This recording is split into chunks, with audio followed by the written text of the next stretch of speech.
नमस्कार, मैं आपके साथ अंजना और आप देख रहे हैं आरपीएस समाचार। आइए शुरुआत करते हैं आज की खास खबर से। 3 साल में बनकर तैयार होगा डेबर घाट का पुल। 80 किलोमीटर कम हो जाएगी धौरहरा से लखनऊ की दूरी।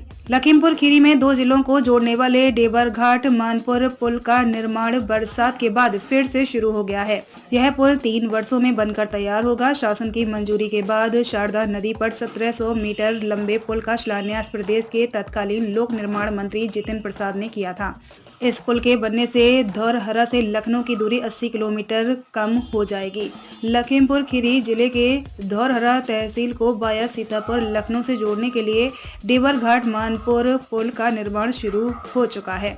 इस पुल में अब तक 17 पिलर बन चुके हैं। निर्माण कार्य बरसात में 3 माह तक शारदा नदी में अधिक पानी होने की वजह से बाधित रहा, लेकिन अब फिर से काम शुरू हो गया है।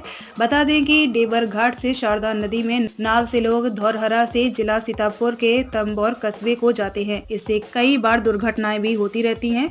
पुल 2 लेन का बनेगा। वर्षों से जनता कर रही थी पुल की मांग। डेबर घाट पर पुल निर्माण के लिए धौरहरा और सीतापुर जिले की जनता वर्षों से मांग कर रही थी। पूर्व में धौरहरा सांसद रहे जितिन प्रसाद से भी यहां की जनता ने डेबर घाट पर पुल के निर्माण की मांग की थी, पर उस दौरान पुल निर्माण की दिशा में कोई काम नहीं हो पाया। वर्ष 2022 में जब जितिन प्रसाद सूबे के लोक निर्माण मंत्री बने तो क्षेत्रीय जनता ने विधायक विनोद शंकर अवस्थी की अगुवाई में पुनः शारदा नदी के डेबर घाट पर पुल के निर्माण को लेकर सरकार से मांग की। इसके बाद बीते जनवरी माह में इस पुल के निर्माण के लिए शासन से स्वीकृति मिली थी।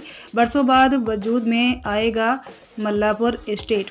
धौरहरा तहसील क्षेत्र के ब्लॉक ईसा नगर का गांव मल्लापुर एस्टेट कभी रियासत का हिस्सा था, पर शारदा नदी की विनाश लीला के चलते यह रियासत का गांव अपना वजूद खोता चला गया। इस गांव को जाने के लिए सुगम रास्ते भी नहीं बचे थे। हालांकि बीते 10 वर्षों में इस गांव को जोड़ने के लिए पक्की सड़कें बनी। अब पुल निर्माण होने से एक बार फिर मल्लापुर एस्टेट वर्षों बाद अपने वजूद में आएगा। धौरहरा विधायक विनोद शंकर अवस्थी ने बताया कि धौरहरा क्षेत्र के विकास की नींव की ईंट यह डेबर घाट का पुल साबित होगा। मुख्यमंत्री ने इस क्षेत्र को बड़ा तोहफा दिया है। यह पुल करीब 3 वर्षों में बनकर तैयार हो जाएगा। खबरों में अब तक के लिए बस इतना ही। फिर हो गई आपसे मुलाकात कुछ ऐसी बड़ी खबरों के साथ। तब तक के लिए नमस्कार और देखते रहिए आरपीएस समाचार।